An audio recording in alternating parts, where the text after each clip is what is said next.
یا په خپله خاوره باندې بل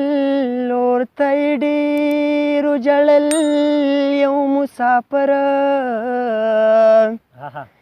یو مسافر راغی او خپل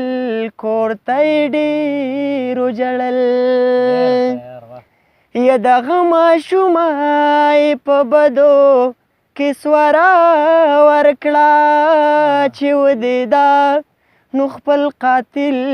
ورور ته یې ډېر وژړل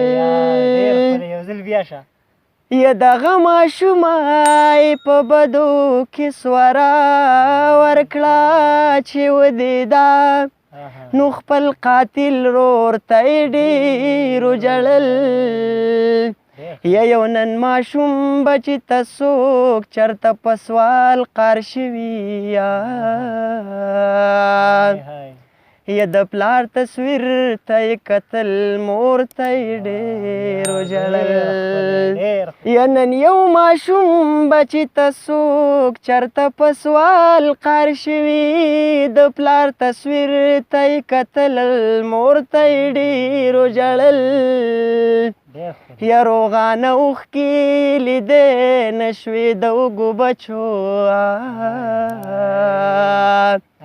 یا بهر راووت د باران شور ته یې ډېر وژړل